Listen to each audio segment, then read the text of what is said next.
Evening, ladies and gentlemen. Sorry to interrupt.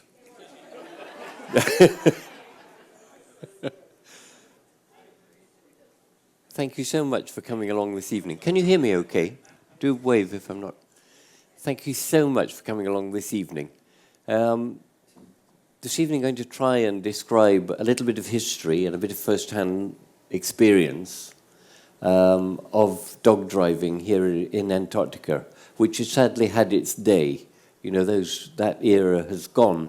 And I worked out today that I was roughly, we're talking, I hope you don't mind, during this talk, it's very much about dog driving in this sector where we are at the moment, Graham Land and Palmer Land, which we have, we've been following the coast of. And of course, dog driving happened elsewhere, over on the Ross Ice Shelf, with the Americans and the New Zealanders and the Australians. So, but I hope you don't mind this evening just talking about us over here. But I was looking this evening at the sort of time span of dog driving, and I think I was probably just over halfway through my experience here. It was just about halfway through the sort of the doggy years, as we always call it. Just to kick off, a little bit of history. Dog driving,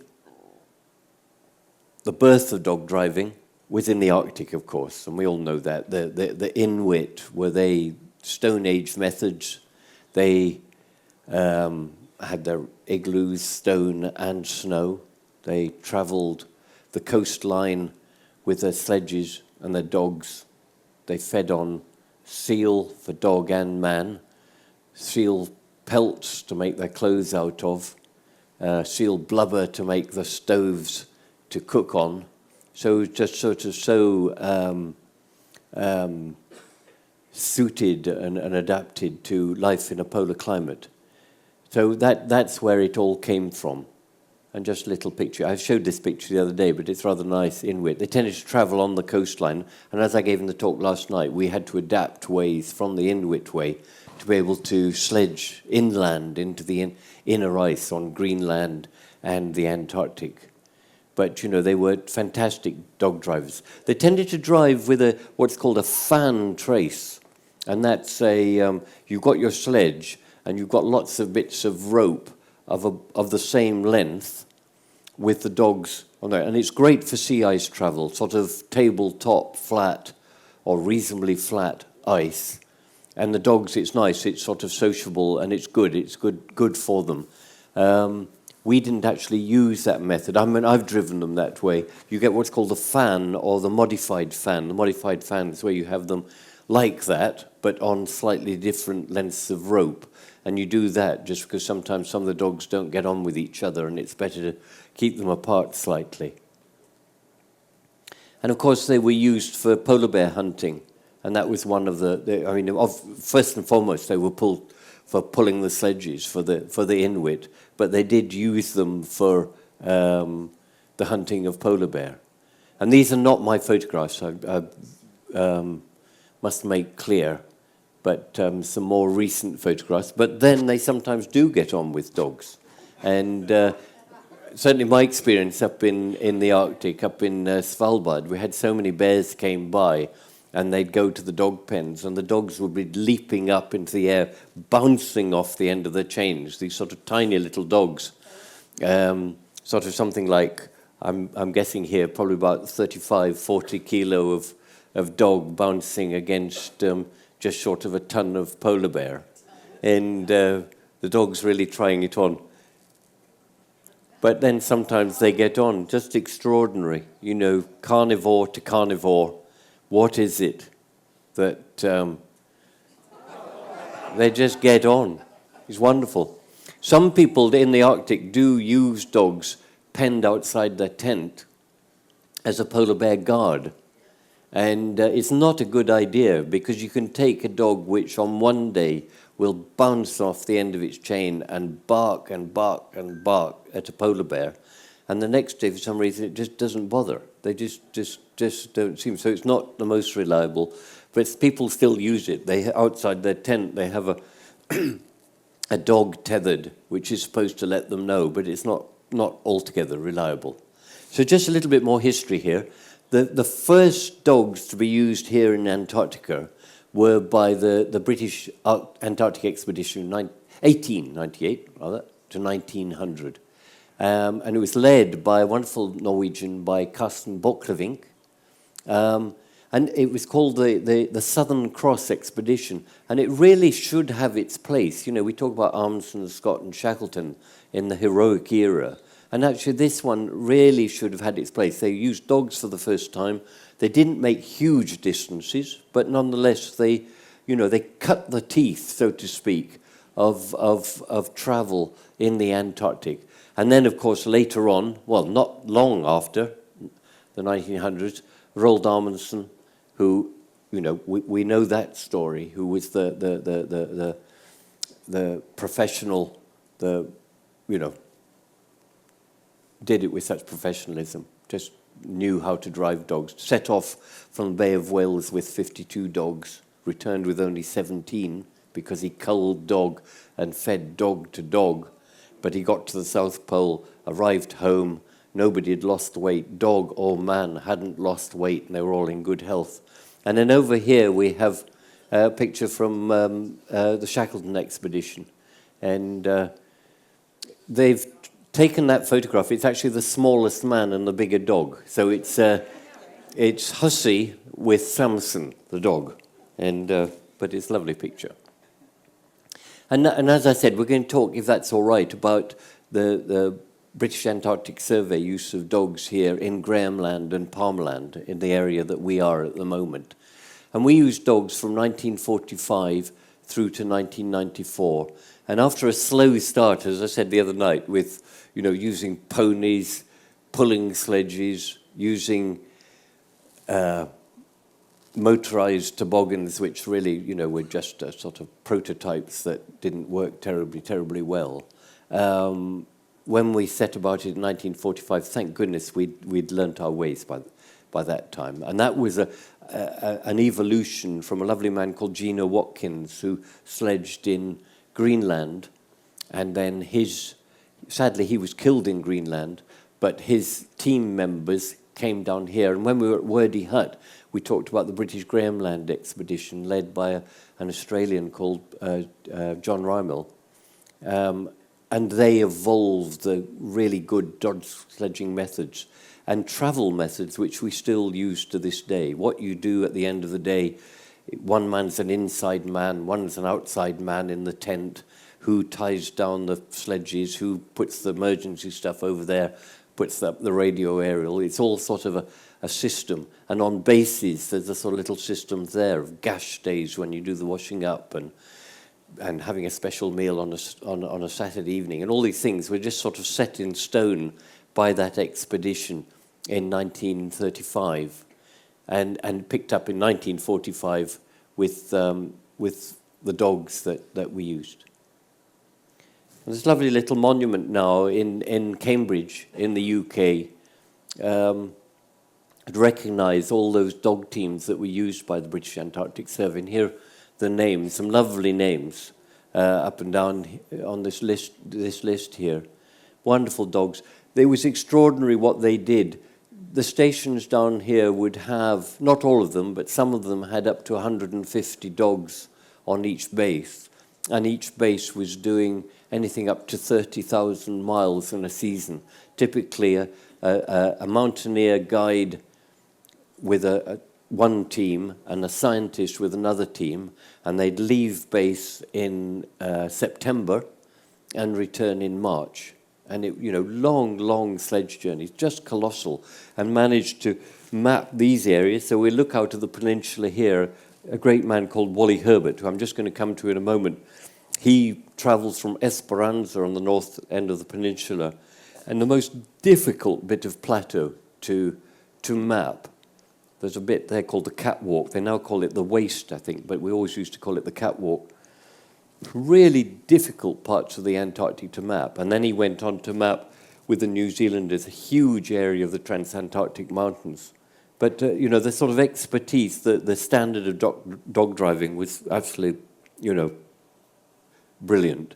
I ran the players' dog team this one here, which was one of the very first dog teams that we had down here. The players, the gentlemen, the ladies, and the number ones, I think, were the first teams. Sadly, the person who I handed the players to when I left, he fell down a crevasse not long after I left and was killed, which was awfully sad. Going back to Wally Herbert, who mapped this area that we're passing at the moment, the plateau up there, he mapped. This is Wally on the left here. I knew him quite well, and I'm still in touch with his daughter, Carrie. Extraordinary man. And he turned north after doing a lot of sledging down here and was the first and possibly the only person to have sledged right across the Arctic. He sledged in 1968 from Point Barrow in Alaska to the North Pole, and then on to Tavaløya in North Svalbard on the Norwegian side. A journey took 16 months. They wintered on the ice. It was just extraordinary, using dogs. Set off in 1968 and arrived at Tavaløya in Svalbard in May 1969. And it was just a huge thing to have done. It was just incredible what they'd done. But then, of course, they arrived in May 1969, and Armstrong and Aldrin and Collins arrived on the moon in July. So, that was a bigger story. So they kind of missed weren't the celebrities that they might have been. And Stone Age travel across the Arctic was eclipsed, quite rightly, by a moon landing. But nonetheless, a very big journey.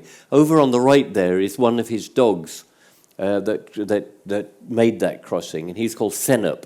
And Senup was up in Svalbard when I first went there. He was a 14-year-old dog, and he was lovely. He just wandered around unchained, just wandered around the place. He had they always said it was a polar bear scar, but I'm not sure it was. But he had a huge scar across his nose, and so that was Senup. Senup means mustard in Norwegian. Yeah, so the dogs, these extraordinary creatures, not like any other dog, really. The generic term is husky, but for those of us who work in these sort of higher latitudes, Arctic and Antarctic, we call them the Greenland dog. And the Greenland dog is the true polar dog. Huskies, the Siberian and the Alaskan husky, are probably, there's all sorts of probably and ifs and buts with all of this, nobody's quite sure, but they're probably related to the Siberian and Alaskan timber wolf, so a slightly longer-legged wolf, and from a slightly more temperate climate, and were bred and interbred over many years by the Indians and the Inuit, and produces marvelous dogs. And today they're tremendous. They're fast. They're great for speed. They're biddable. You can treat them more or less like a pet dog, whereas the Greenland dog is quite different. It's related to the Ellesmere Island and Greenland wolf, the high Arctic wolf, and they've maintained many of the traits of the high Arctic wolf. The only differences are that the bitches, they come into oestrus twice a year, like a domestic dog, whereas a wolf bitch will come into oestrus just once a year. But apart from that, and the other thing is that they actually like to pull. So you can take a 12-week-old Greenland pup out on a piece of lead or whatever, and it's just these back legs just going like that. They're just pulling. They just love to pull. Whereas people have actually tried taking a high Arctic wolf, a tame one, and putting in a team, and they're really quite lazy. They can't be bothered. They just, yeah. In fact, you get Greenland dogs that are a bit lazy. They get adept at just keeping the trace that looks like they're pulling. They get quite clever. Get quite clever at that. But they are closely related to the wolf. So if you let one loose, you will get it back somehow because you've got to, but it can take you days sometimes to catch them. Always the best to catch them is to get down like this, get down and on your knees like this and not look at them too much. And sometimes they'll come into you. But other than that, it was just a lot of chasing around to try and catch them. They're not like like a domestic dog. There's a great, or there was rather, a great zoologist called Konrad Lorenz. You might have heard of him, a great German zoologist. And he wrote some lovely, lovely books. And one of his books was Man Meets Dog. And in that book, he talks about dog behavior and dog types and so on. And he said most dogs are related to the Asian or African wild dog or the wolf. And they've been so interbred by us for so many years that they behave rather like babies or friends. And that's right, we all I hope many of us here enjoy our pet dogs. And it is rather like that, isn't it, the relationship? It's sort of friends or babies, I'm not quite sure how you describe it, but they need us and they love us and they do anything for us. The Greenland dog, he said, at best, they're a colleague. And it's a very good description. They look at you and their eyes just bore straight through you. They look at you with complete disdain.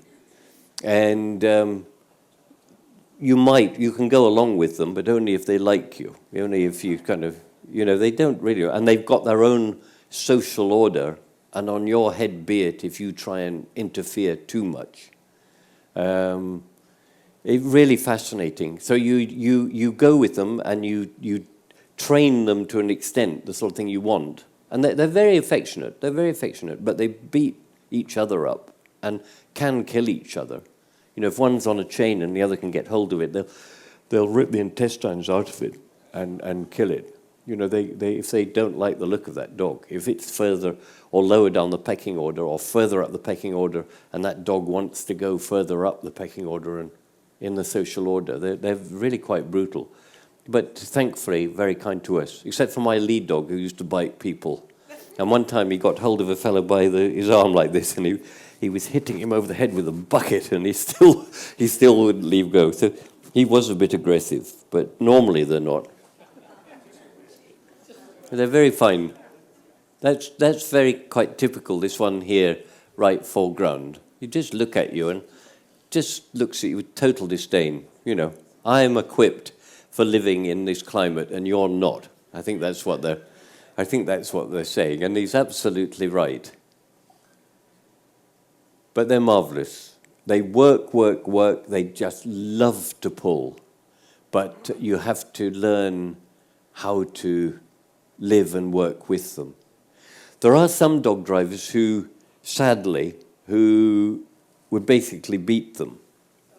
And you'd come and somebody say to you, so-and-so is a really good dog driver. And you'd see this dog team come in and he'd stop them and they'd all sit and they'd all do exactly what they were told.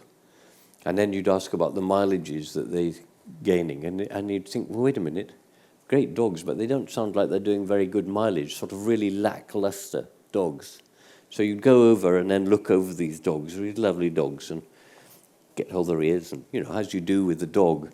And then what I would do when the dog driver was looking the other way, I'd just scratch my head like this, and you'd see the dog going, like that, and you knew that they'd been treated rather hardly.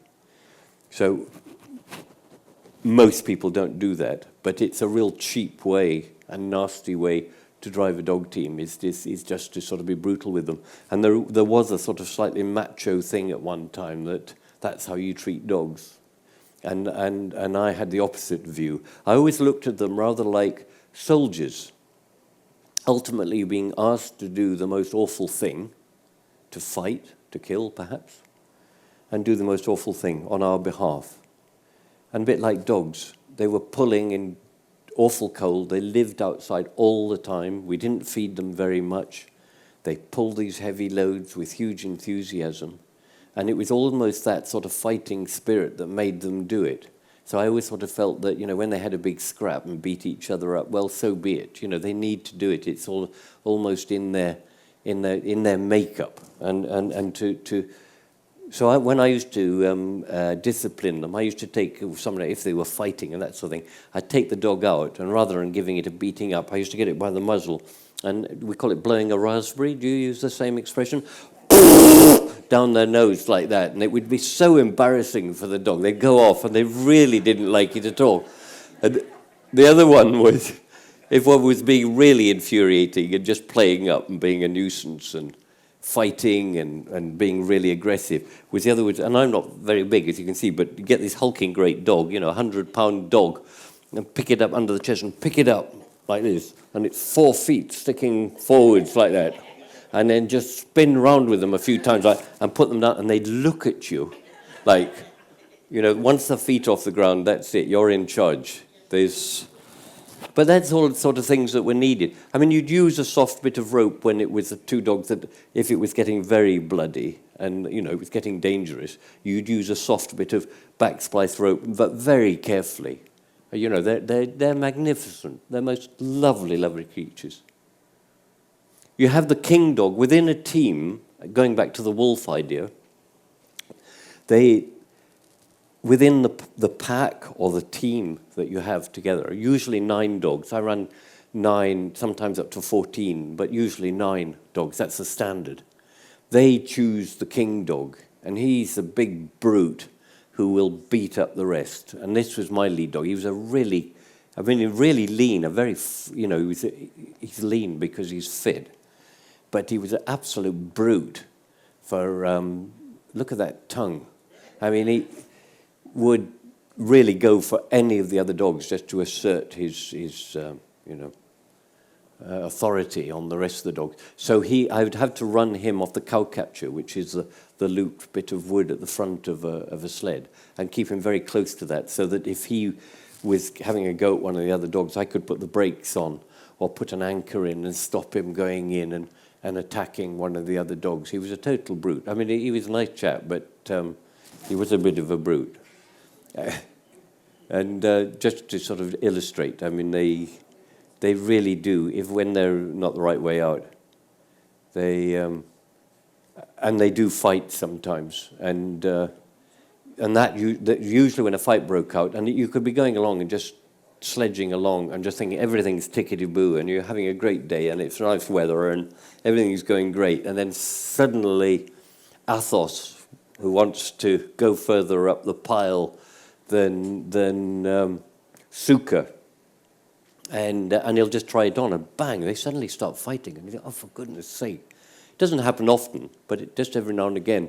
And then, of course, when 2 of them start fighting, then the rest of them pile in, and they love it, and they're all there with blood dripping out their mouths, and they think it's just great. And you get down to the best way to get them out of a fight, I learned, was actually to go out. You've got these 9 dogs, and your heart is thumping. You can hear it in your chest, you know. How am I going to sort this out? There's just you on your own with this pile of dogs making this awful noise. And you go in and, well, I've learned the best way anyway, was to get hold of the back legs and lift them up but like a wheelbarrow. And as soon as the back legs are off the ground, they leave go with the jaws, because they're kind of, what's going on? And then you take them out, plonk them down, if need, anchor them to the ground with ice axes, which doesn't usually work, but you try and anchor them down, settle them down, go in and get another one out, and then eventually you get into the middle, and there's the two culprits, and one of them screaming because the other one's ripping bits out of him. And sorry, I hope you don't mind all this, but that's how we do. And then sometimes you'd find one that, I think maybe said this the other evening, you get one that, I remember one where it had its jaws so tight and I couldn't get him off, so I put the back of a ski into the back of his jaws, and the torque just turned it slightly, and his jaws opened. You got them apart like that, and they're just delighted. They sit there, and there's bits of fur all over and blood all over the snow, and they're all lathering and blood pouring out, and it's just disgusting. But they all love it. It's just the best thing. They love it.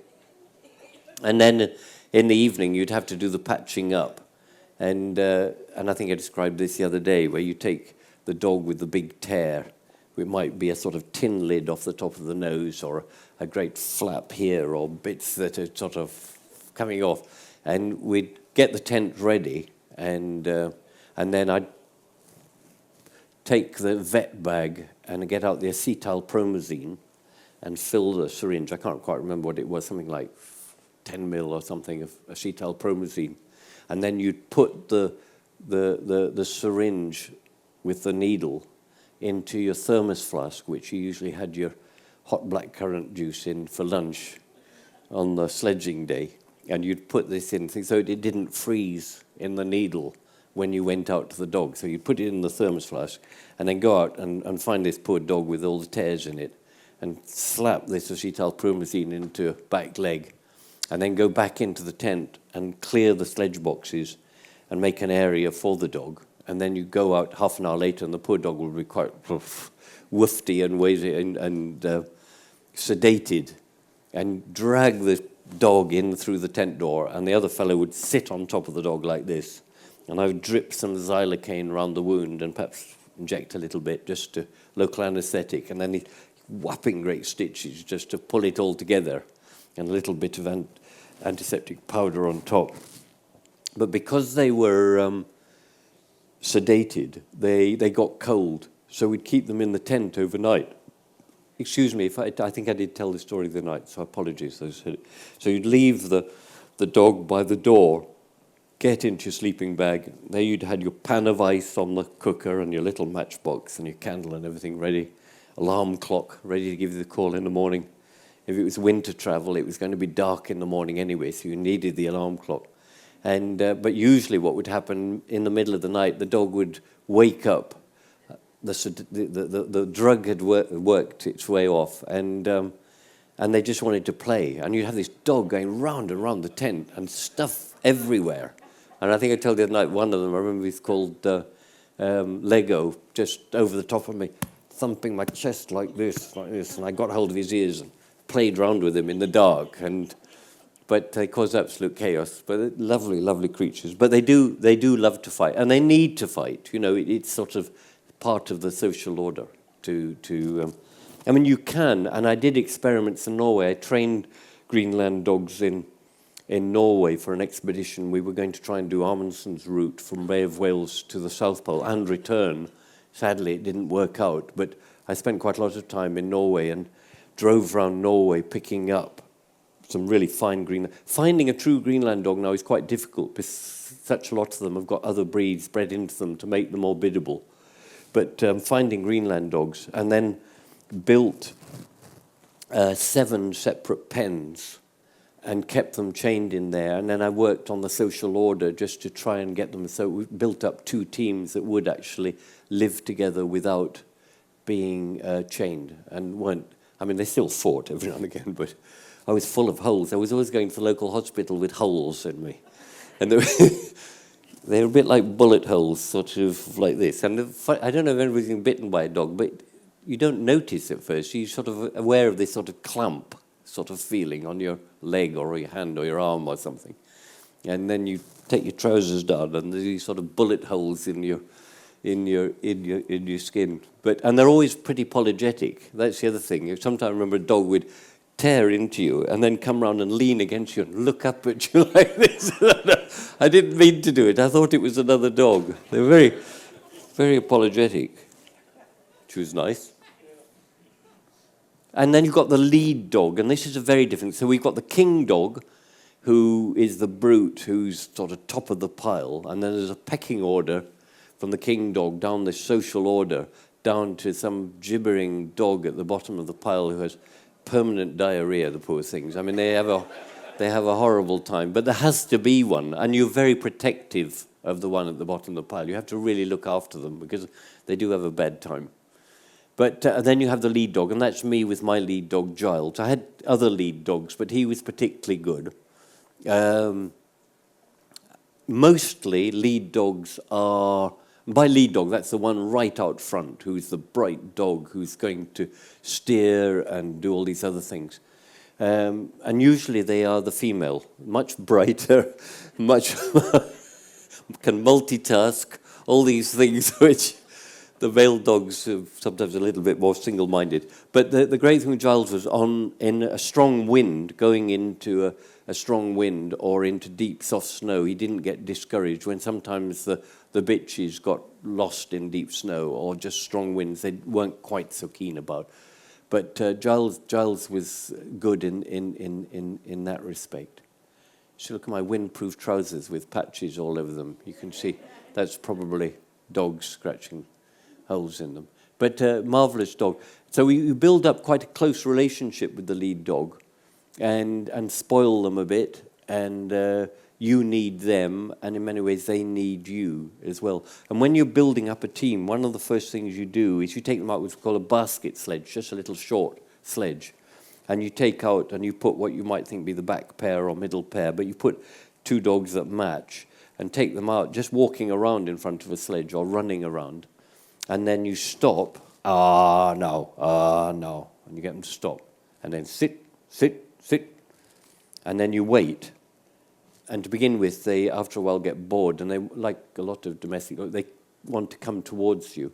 But you have to take them out and plant them down again, and go back. And eventually they learn they must never come back to the sled.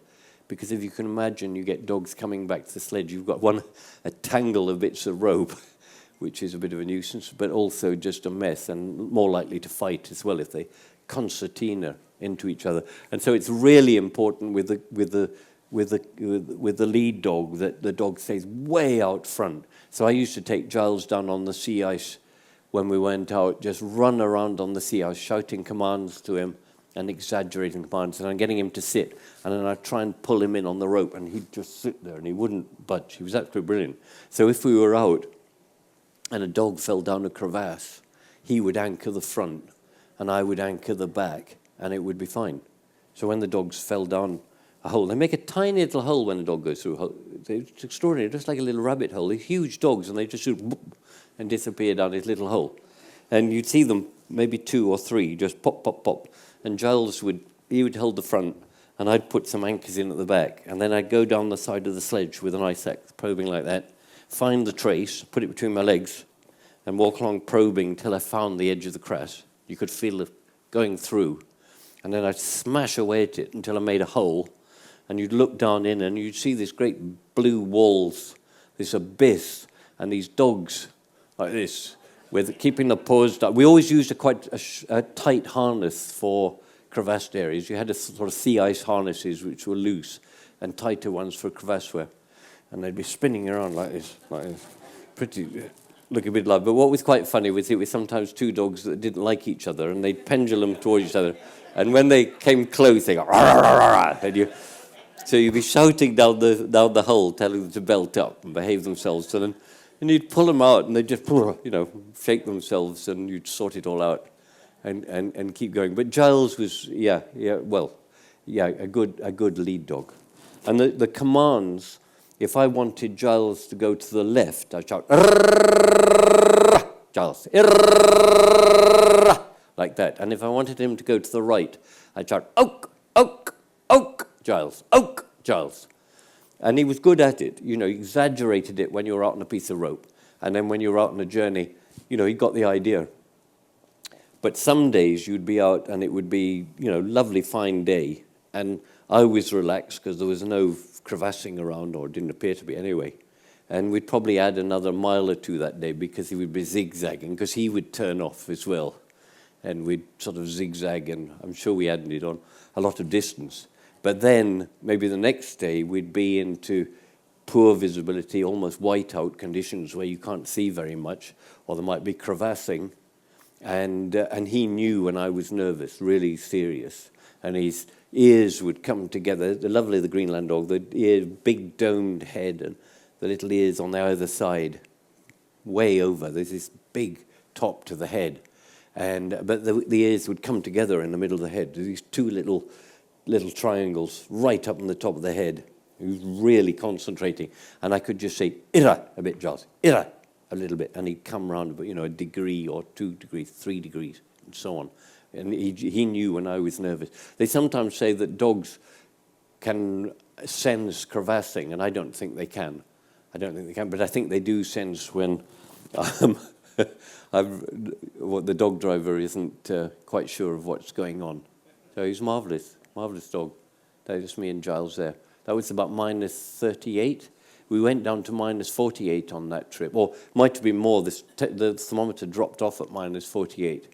And they didn't like it. It was a bit hard for them, actually. It got too cold for them, and they got rather sore paws because the snow goes like sand at the cold temperatures. And I'll show this later, but you can see around my waist I'm wearing It's a belt which was rope with lamp wick around it, and we called that our dongler. And the dongler had 2 leads on it because you'd always put the dog on a lead. When you took it off, it's span where we kept them for the night, and then take them to the, so you'd put them on the lead and then just lean back because they just always pull. And but I'll explain about the dongler later on. Quite an important piece of equipment. And then you're out, and it's can be fearfully cold. They're outside the whole time and never complain. Pull, and just love it. And I think that sort of pack, being in a pack, is such a sort of happy existence for them. They although there is this sort of brutal size of the pecking order and or whatever, it's natural. That's what they expect. Those mountains over there on the right are about 100 miles away. Leading off in among crevassing. Usually discourage doing this. You take turns at leading off the next day, and when you know it's your turn the next day to lead off and the other team's going to follow you, you sometimes have almost a sleepless night just sort of worrying about what the crevassing was going to be like. Because getting away in the morning is chaos, and particularly difficult when you are in among crevassing, because you take the dogs out and it takes about 2 hours to take the tent and take the tent down and load the sledges and get everything prepared and the dogs onto the traces and so on. And they're all leaping up and getting far too excited. And then you go over and you everything's ready. You're ready to go. You get onto the handlebars at the back of the sledge and knock the anchors out, and you go off like a speedboat. There's a plume of snow behind you because you're standing on the brake, which is a springy piece of ash wood with a big spike in the end, and you're standing on that trying to slow it down a bit, and you shoot off, and all this time you're trying to call to the lead dog to get onto the right compass bearing or the right direction, and he's doing his best at high speed to just listen and go the right way, and that you just go like the wind for the first half mile or a mile. It's just incredible speed. But the other thing is, I'm sure we all know this, excuse me these details, but when you, rather like taking a dog for a walk in the park, that first 100 meters can be it's where you get your doggy bag out. Well,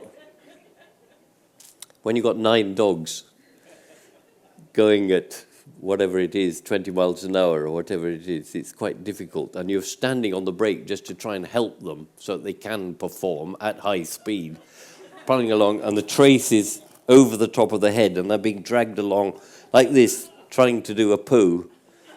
I do apologize for this, but this is what it's like. And the other problem is, once they've done a poo, you've got to avoid going over the top of it with your sledge.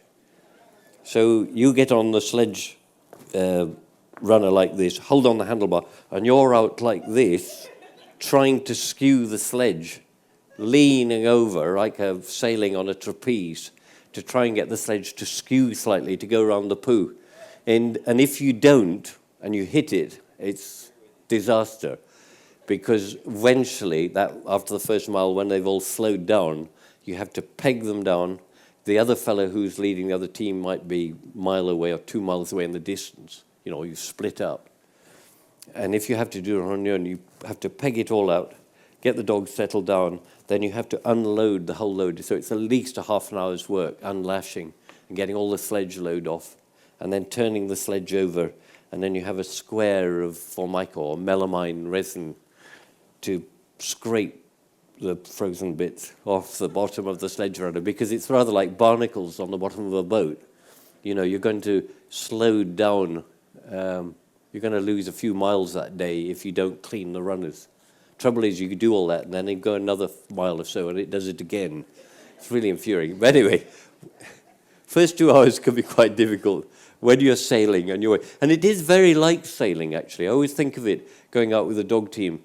It was rather like sailing, in as much as if you go off on a skidoo, a motor toboggan, it's a bit like going off in a motorboat. In a Zodiac, you say, I want to go over there, and you take the engine, and you point, and that's where you go. Whereas with a dog team, goodness sake, snow blowing, deep snow, however the lead dog's feeling that day and so on, you have to sometimes point over there, slightly more into the wind so that you arrive over there. It's a kind of very like sailing in many respects. But anyway, here we are, or they're leading out. I would never do that, have somebody running in front, because they actually get used to it, and it's not a good idea.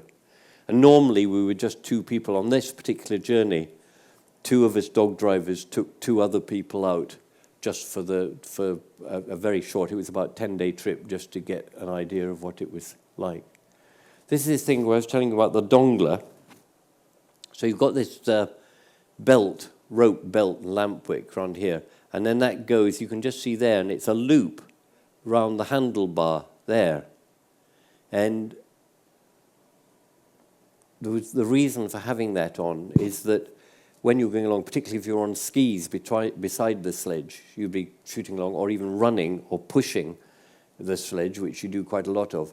Every now and again, the dogs would go over a crevasse bridge and you would drop through, and they wouldn't notice, and you'd hardly notice really, because you just drop through, and the dongler would just pull you out, and you'd come out again like a cork out of a champagne bottle.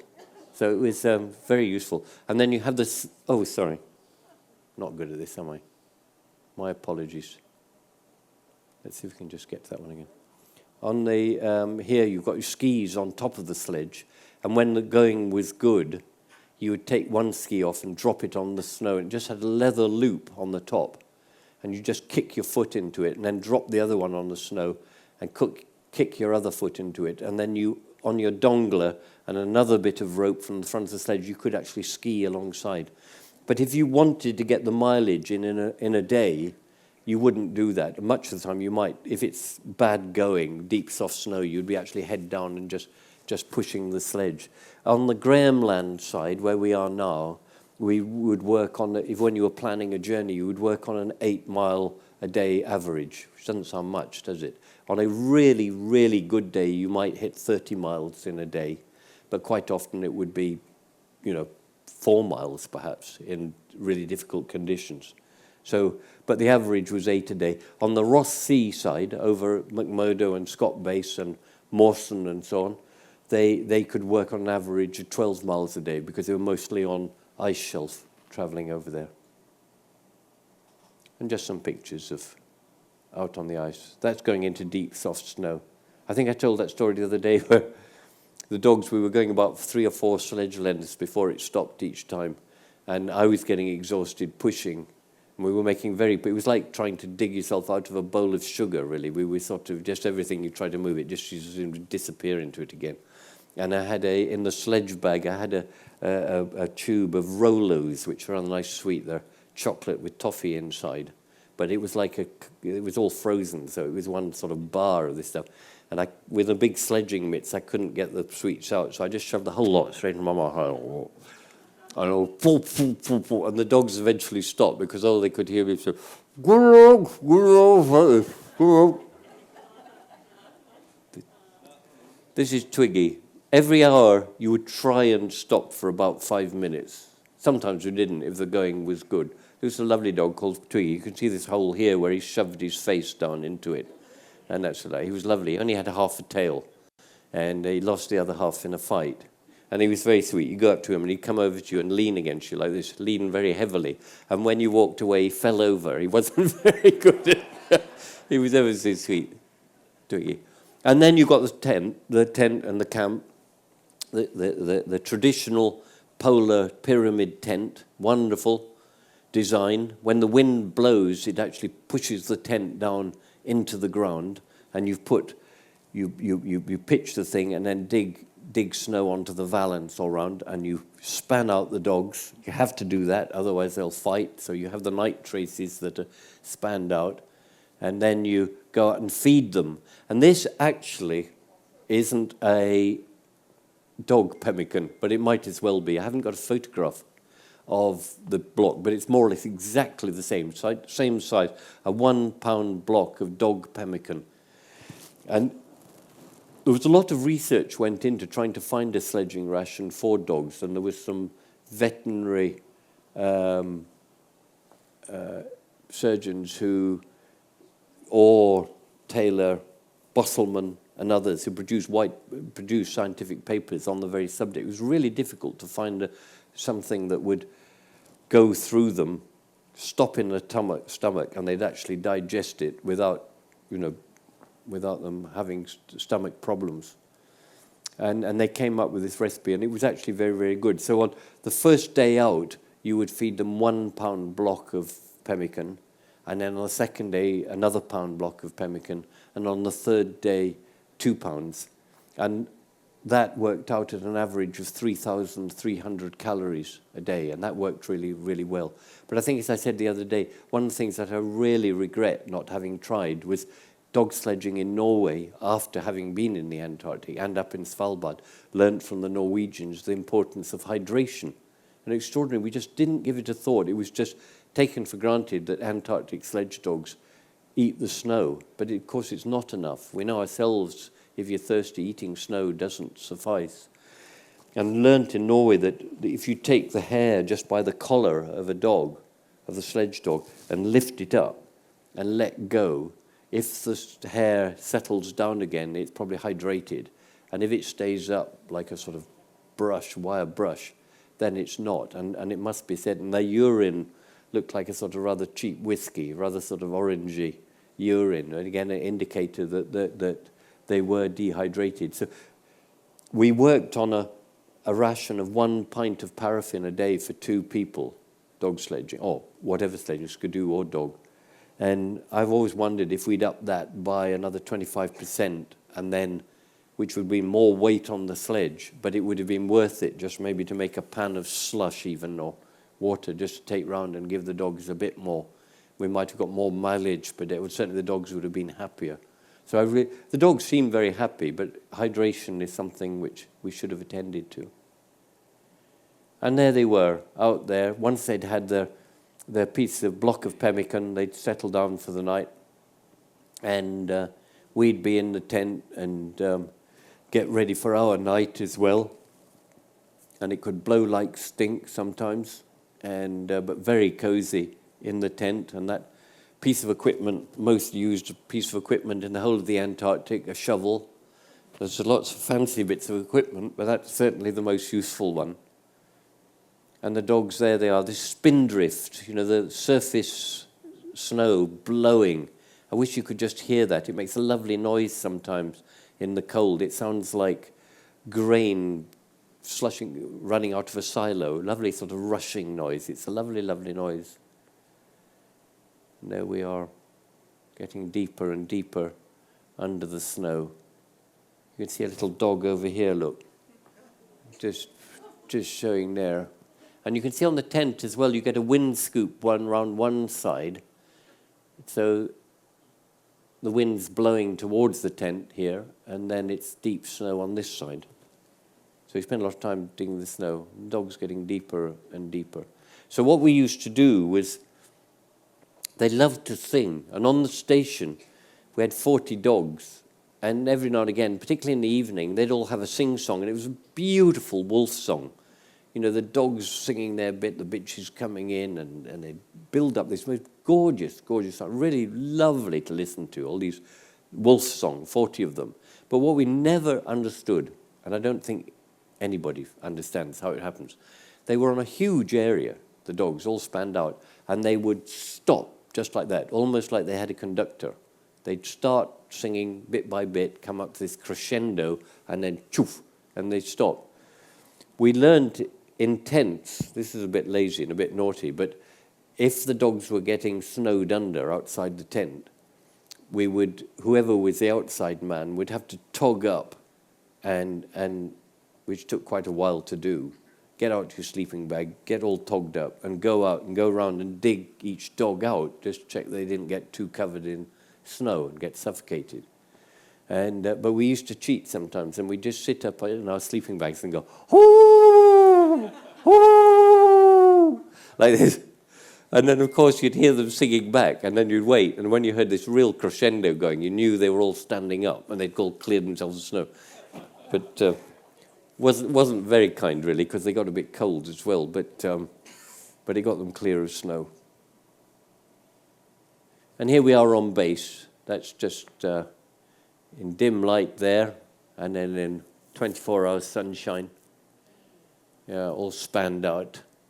There's a sign there on a post, and it says, London Borough of Hammersmith, dogs. Any person who allows their dog to foul the footpath or sidewalk is liable to prosecution. And they loved it. They absolutely loved it. There are no car tyres or lampposts for them down there, so they were very thrilled to have this stick. This is not very nice, but necessary. We'd go out in the spring. People talk about, to shoot seal for the dogs, and it's not nice. But then if you go into a supermarket and buy a tin of dog food for your dog, it sadly is some animal somewhere. And many of the dogs were crab-eater seals. Many of the seals, rather, were crab-eater seals, as well as Weddells. And I've heard it said, somebody in the audience might prompt me, Damon, that crab-eater seals account for half the seal population of the world. So it's pretty massive, I think. Yeah. So, although it wasn't nice, we weren't really, if we shot 50 seals each year, we weren't putting a huge dent in the seal population. But nonetheless, we didn't like doing it, but it was necessary. We'd go out in Skidoo, shoot the seal, put wire strops on them, take a muskeg tractor out there, and then drive them back to base. And then, sorry, this gets worse by the moment. They were frozen, and we'd go along with a chainsaw, and you can see along there, that's logging a seal. So it's all chopped into logs. He's doing another one here. And then the rest of us would go down with felling axes, a two-handed wood axe, and then we'd take out of the kitchen a 5-pound tin of Plumrose ham. It was a sort of caterer's tin of ham that weighed 5 pounds, and that lay on the snow. And every now and again, we'd roll these logs out and chop them into blocks of food for the dog. And every now and again, we'd pick up the can of ham just to get an idea of what 5 pounds felt like. And then we'd feed the dogs a 5-pound block of seal every 2 days. And it took them 2 days to chew it was iron hard meat. We wouldn't feed the skin and the blubber in the summer because it did actually get, these sort of temperatures we have now would get a little bit soft and get into the fur. So we wouldn't feed it at that time. But we'd give them the blubber and the skin and the meat in the winter. And they thrived very well on it. But it did wear their teeth down. They got really quite square teeth after a while doing things. And then the care of the dogs. Each dog had a card. This is rather an old one, but because I didn't take photographs of any of my own cards. But this is lovely. It's a dog called Guinness, and its father was Simba, and its mother was Claire. And it had a good character, best of brothers, pulls with enthusiasm, deputy leader, the ideal dog, good-natured, strong, and with a short, even coat, which is quite handy sometimes, doesn't get too gobbled up with snow. A superb husky, still fast, strong, and intelligent. So it was obviously Guinness was obviously absolutely, and no bad comments here. Some of the cards would have the most terrible things about, eats everything, fights, lazy, all these things. This dog was 95 pounds weight. But, so obviously a very, very good dog. So you kept those cards, and then each dog driver would just fill in the details about the dog. And then occasionally they had hip problems and arthritis with pulling and being in cold the whole time. But they were much loved and cared for. It was a lovely relationship. As I say, they were colleagues, but it was a very good relationship, a good working relationship with them. And then, of course, we had the puppy dogs coming up. This is Miriam with a little litter. And we named the litter, I named them actually. I was pup man looking at the pups, and I named them after snow and ice. So I named one Strugi after the wind-blown snow, another one Growler, out of rather like the back here, and then another one Flow, Ice Flow. And what was the other one called? Can't remember. Brash, of course, because we named one of our own dogs at home Brash Ice. which produced some lovely puppies. And they were great. And for those, the people on the base who weren't very keen about dogs, we used to bring them up and let them loose in the dining room while we were having afternoon cup of tea. And nobody could resist these lovely little playful things. They were such good fun, really delightful. And then we wouldn't run them till they were a year and a half old, so quite old, because rather like human beings, the clavicle, the collarbone, or the shoulder, is the last bit to stop growing. And so we were very careful to wait until they were a year and a half old before we'd put them into a harness, because the bones around the shoulders were still a little bit soft. They're lovely, lovely creatures. Now here, it's a celebration day today, because this very great man, one of the greatest polar explorers, called Tom Crean, an Irishman called Tom Crean, it was his birthday. So we should celebrate it. Tom Crean was with Scott on the Discovery expedition, 1901 to 1904. He then went down on the Terra Nova expedition. And on that expedition, did some extraordinary things. I mean, he went a long way south, but he also saved Commander Evans, who was dying of scurvy out on the Ross Ice Shelf. And Crean made a 24-hour march on his own with about 2 biscuits in his pocket, all the way to Hut Point to raise the alarm, and they went out and saved him. I mean, he was just extraordinary. And then, of course, he was with Shackleton on the Endurance expedition and made the boat journey with Shackleton from Elephant Island to South Georgia, and then with Shackleton crossed South Georgia. He was the most splendid, splendid man, and it would have been his birthday today. He died in 1938.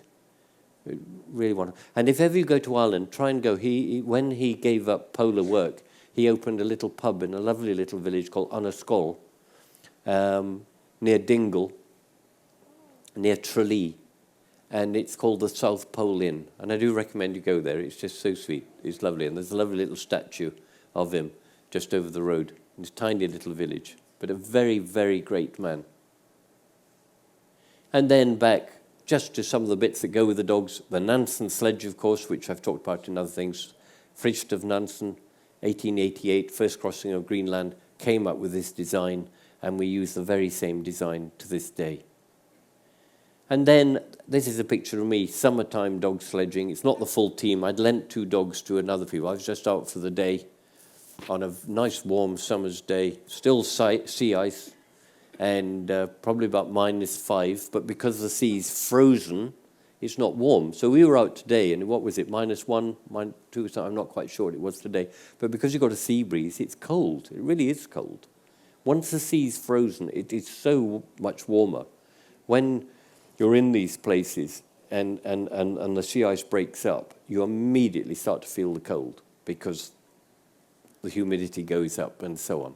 But on base, you could bet any conversation, certainly 90% of all conversations in the idle hour, whether it was around the dining table or having a glass of beer, that we would be talking about the dogs, their well-being, how much we loved them, how they were getting on, who'd done this, doing that.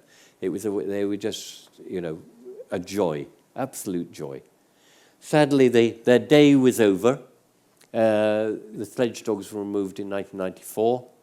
Annex 2 to the Environmental Protocol, Conservation of Antarctica Fauna and Flora, required that dogs were removed from Antarctica by April 1994.